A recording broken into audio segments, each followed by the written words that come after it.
പിന്നെ ഇത് AI അല്ല എന്ന് തെളിയിക്കേണ്ട ബാധ്യത ഷെഫീന ബീവിയുടെ മാത്രമായി മാറുമായിരുന്നു. എന്തായാലും ഈ ഒരു വിഷയത്തിൽ ഇനി എന്താണ് ഷെഫീന ബീവിയുടെ അടുത്ത നീക്കമെന്നൊന്നും എനിക്കറിയത്തില്ല. പക്ഷേ ഞാൻ അൺഫോർച്ചുനേറ്റ്ലി നമ്മുടെ സ്വർണ്ണക്കള്ളക്കടത്തുമായി ബന്ധപ്പെട്ട് ഷെഫീന ബീവിയുടെ ചാനലിനകത്ത് വന്ന ഒരു ഓഡിയോ ഞാൻ വീണ്ടും ഒന്ന് കേൾക്കുവാനിടയായി. അങ്ങനെ കേൾക്കുന്നതിനിടയ്ക്ക് എനിക്കൊരു കാര്യം സ്ട്രൈക്ക് ചെയ്തു.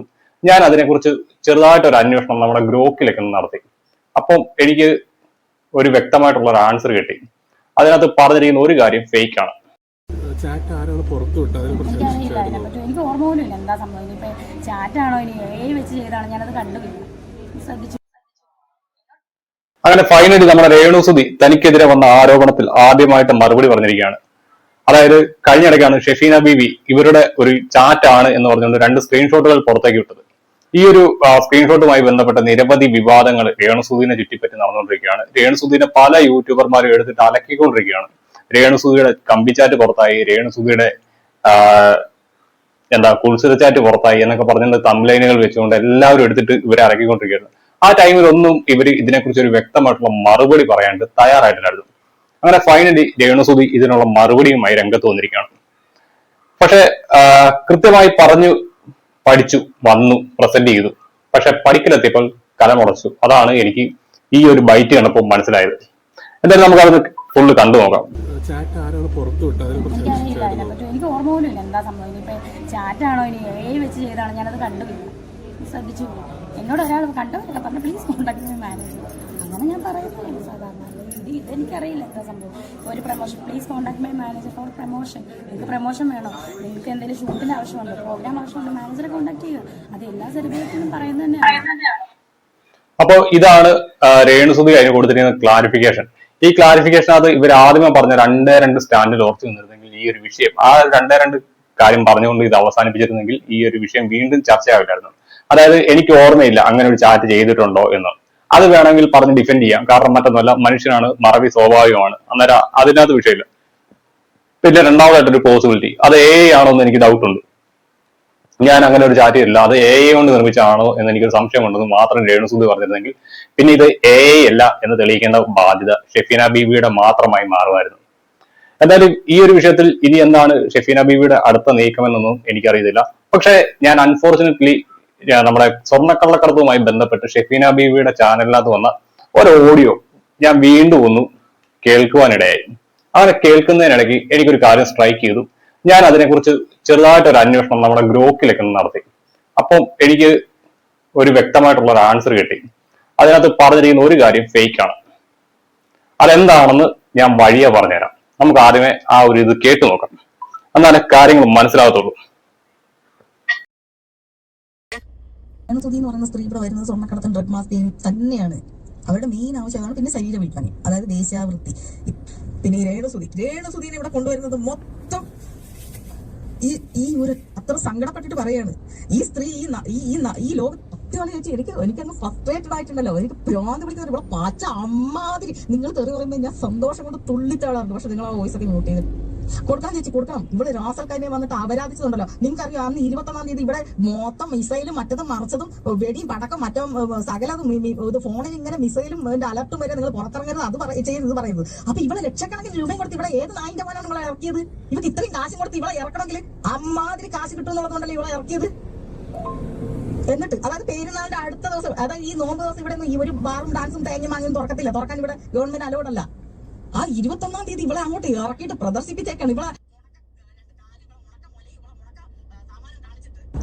ഇവളങ്ങോട്ട് കിടന്നു കൊടുത്ത് അപരാധിച്ച് കാശുണ്ടാക്കിയേക്കാണ്. ഇതിനിടെ കൂടെ ഇവളാകെ 10-12 ദിവസത്തേക്ക് ഇവിടെ വന്നിട്ടുള്ളൂ. ഇവർക്ക് പോകാൻ പറ്റില്ല, ഇവിടെ ഫ്ലൈറ്റ് ഒക്കെ ക്യാൻസൽ.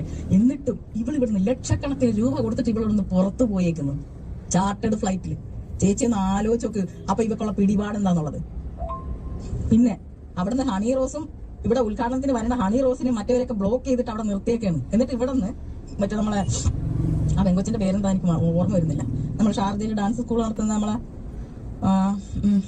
സത്യം പറഞ്ഞാൽ എനിക്ക് പെട്ടെന്ന് ഓർമ്മ കിട്ടുന്നില്ല ആ കൊച്ചിന്റെ. പറയാൻ കാരണമുണ്ട്. എന്റെ ആങ്ങളയുടെ മകളുടെ കല്യാണ നിശ്ചയമായിരുന്നു 1-ാം തീയതി. എനിക്ക് പോകാൻ പറ്റിയിട്ടില്ല. ഞാൻ ടിക്കറ്റ് ഓൾറെഡി നേരത്തെ 2 മാസം മുമ്പേ ബുക്ക് ചെയ്ത എനിക്ക് പോകാൻ പറ്റില്ല. എന്റെ ഫ്ലൈറ്റ് ഒക്കെ ക്യാൻസലാണ്. പിന്നെ ഈ നായിന്റെ മോൾ എങ്ങനെ പോയി? ഈ നായിന്റെ മോൾ ഇവിടുന്ന് പോകണമെങ്കിൽ ഇവിടുത്തെ മിനിസ്റ്ററിയിൽ വരെ ഇവർക്ക് പിടിപാടുണ്ടാവണം. എന്നാലേ ഇവിടുന്ന് പോകാൻ പറ്റുള്ളൂ. ഇവള് കരഞ്ഞു മഴുകി. ഇവള് പിറ്റേ ദിവസം താമരശ്ശേരി പോയില്ലേ, മറ്റവന്റെ ടെലിഫിലിം എന്ന് പറയും. താമരശ്ശേരി മൊത്തം മറ്റേ ഗോൾഡ് ടീമിന്റെ ആൾക്കാരാണ്. ഇവള് ഒരു ദിവസം ആ കൊച്ചിന്റെ കൂടെ നിന്നോ? അപ്പം ഇതാണ് ഷെഫീന ബീവിയുടെ ചാനലിൽ വന്ന ആ വോയിസ്. ഈ വോയിസിനകത്ത് എന്താണ് പ്രശ്നം? എല്ലാവരും ഇപ്പൊ ഡൗട്ട് അടിച്ചിരിക്കും. എനിക്ക് ഇതിനകത്ത് ഡൗട്ട് വരാനുള്ള സാഹചര്യം, ആ സാഹചര്യത്തിനകത്ത് ഒരു ഡേറ്റ് ആണ് പ്രശ്നം. 21-ാം തീയതി, മാസം ഒന്നും കൃത്യമായിട്ട് പറഞ്ഞില്ല, മാർച്ച് ആവാം ഏപ്രിൽ ആവാം, 21-ാം തീയതി ഫ്ലൈറ്റ് ഇല്ലായിരുന്നു എന്നാണ് പറയുന്നത്. സ്പെഷ്യൽ ചാർട്ടേഡ് ഫ്ലൈറ്റിലാണ് രേണുസുതി കേരളത്തിലേക്ക് എത്തിയത്. അതിനു വേണ്ടിയിട്ട് രേണുസുതിക്ക് വേണ്ടിയിട്ട് ചരട് വലിച്ച ആൾക്കാർക്ക് മിനിസ്ട്രി ലെവലിൽ സ്വാധീനമുണ്ട് UAE എന്നാണ് ഇവർ പറഞ്ഞിരിക്കുന്നത്. അപ്പൊ അങ്ങനെ ഒരു വിഷയം വന്നപ്പോഴത്തേക്ക് ഞാൻ ജസ്റ്റ് കുറച്ചധികം കാര്യങ്ങൾ ക്രോമിൽ അല്ല നമ്മുടെ ഇതിനകത്ത് ഗ്രോക്കിനകത്ത് സെർച്ച് ചെയ്തു. ഗ്രോക്കിനകത്ത് സെർച്ച് ചെയ്യുമ്പോൾ അത്യാവശ്യം ഡീറ്റെയിൽസും കാര്യങ്ങളൊക്കെ കിട്ടുമായിരുന്നു. അങ്ങനെ ഞാൻ സെർച്ച് ചെയ്തപ്പോൾ കിട്ടിയ കുറച്ചധികം ഡീറ്റെയിൽസ് ഞാൻ ഇവിടെ വെക്കുന്നുണ്ട്. അതായത് മാർച്ച് 21, ഏപ്രിൽ 21 തീയതികളിൽ ഗൾഫിൽ നിന്ന് കേരളത്തിലേക്ക് ഫ്ലൈറ്റ് സർവീസുകൾ ഉണ്ടായിരുന്നു. അതായിരുന്നു ഞാൻ ഗ്രോക്കിൽ ഒന്ന് നോക്കിയത്. അപ്പൊ അതിന് കിട്ടിയ ആൻസറുകൾ നിങ്ങൾ നോക്കുക.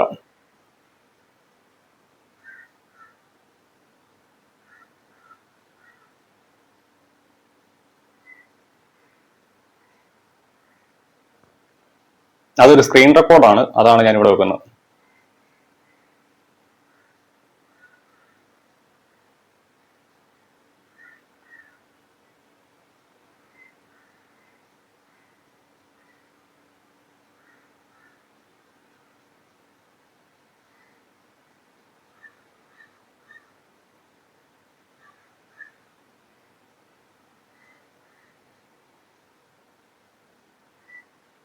മാർച്ച് 10 വരെ ഫ്ലൈറ്റുകൾ ഇല്ലായിരുന്നു, അത് യാഥാർത്ഥ്യമാണ്. ഈ ഡീറ്റെയിൽസ് ഞാൻ പറയുന്നതിന് നല്ലത് നിങ്ങൾ വായിച്ചു നോക്കുക. ഇനിയിപ്പോ ഫോണിൽ ഗ്രോക്ക് പോലുള്ള ആപ്ലിക്കേഷൻസ് ഉണ്ടെങ്കിൽ നിങ്ങൾക്ക് സെർച്ച് ചെയ്ത് നോക്കിയാൽ കൃത്യമായിട്ട് ഇതിന്റെ ഡേറ്റാസും മറ്റു കാര്യങ്ങളും കിട്ടും. ഒന്ന് സെർച്ച് ചെയ്ത് നോക്കുക, അപ്പൊ ഈ കാര്യങ്ങൾ മനസ്സിലാവും. ഈ ഒരു ഡേറ്റ് ആണ്, സ്പെസിഫിക് ആയിട്ടുള്ള ഈ ഒരു ഡേറ്റ് ആണ് എന്നെ ഒന്ന് കൺഫ്യൂസ് ആക്കിയത്. കാരണം ആ ടൈമിലൊക്കെ നമ്മുടെ ഇന്ത്യയിൽ നിന്ന് ഗൾഫ് രാജ്യങ്ങളിലേക്ക് സർവീസുകൾ ഉണ്ടായിരുന്നു, പ്രത്യേക വിമാന സർവീസുകൾ ഇവിടുന്ന് അങ്ങോട്ടും അവിടുന്ന് ഇങ്ങോട്ടേക്കും ഉണ്ടായിരുന്നു. അത് മാത്രമാണ് ചെറുതായിട്ടൊന്ന് പാളിപ്പോയതെന്ന് എനിക്ക് തോന്നുന്നു. കാരണം കണക്റ്റഡ് ഫ്ലൈറ്റ് ഇല്ലായിരുന്നു എന്നുള്ള വാദം നിലനിൽക്കുന്നില്ല.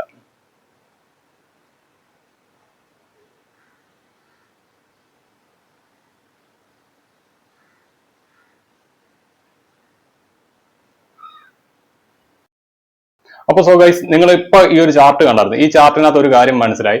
മാർച്ച് 21-നും ഏപ്രിൽ 21-നും ഫ്ലൈറ്റുകൾ കേരളത്തിലേക്ക് ഗൾഫ് രാജ്യങ്ങളിൽ നിന്നുണ്ടായിരുന്നു. അങ്ങനെ വരുമ്പോഴത്തേക്ക് ഈ പറയുന്ന കണക്ക് മിനിസ്റ്റീരിയൽ ലെവലിലുള്ള ഈ സ്വാധീനമോ മറ്റു കാര്യങ്ങളോ ഒന്നും വേണ്ട, ഒരു സ്പെഷ്യൽ ചാർട്ടേഡ് ഫ്ലൈറ്റോ വേണ്ട രേണുസുതി എന്ന് പറയുന്ന ആൾക്ക് കേരളത്തിലേക്ക് എത്താണ്ട്. കാരണം ധാരാളം ഫ്ലൈറ്റുകൾ ആ ടൈമിൽ അവൈലബിൾ ആയിരുന്നു. എനിക്ക് ഈ ഒരു കാര്യത്തിൽ മാത്രമേ ഉള്ളൂ ഈ ഒരു ഓഡിയോയ്ക്ക് അത് ഡൗട്ട് വന്നിട്ടുള്ളായിരുന്നു. അതുകൊണ്ട് തന്നെ ഞാനതൊന്ന് ക്ലാരിഫൈ ചെയ്യാൻ വേണ്ടിയിട്ട് കുറച്ചധികം മെനക്കെട്ടു എന്ന് വേണമെങ്കിൽ പറയാം. നമ്മൾ സാധാരണ ഇതിങ്ങനെ കേട്ട് പോകുമ്പോഴത്തേക്ക് നമ്മൾ വേറെ കാര്യങ്ങളൊന്നും ഡീറ്റെയിൽ ആയിട്ട് ചെക്ക് ചെയ്യാറില്ല. പക്ഷെ ഞാൻ അതൊന്ന് ഇരുന്ന് ചെക്ക് ചെയ്തപ്പോൾ എനിക്ക് കിട്ടിയ ആൻസർ ആണ് ഞാൻ നിങ്ങൾക്ക് മുമ്പിലേക്ക് വെച്ചിരിക്കുന്നത്. അപ്പം ഈ ഒരു വിഷയത്തിൽ നിങ്ങളുടെ അഭിപ്രായം എന്താണെന്നൊന്ന് കമന്റ് ചെയ്യുക. അതറിയാനുള്ള താല്പര്യം കൊണ്ടാണ്. അപ്പൊ ശരി എന്നാ.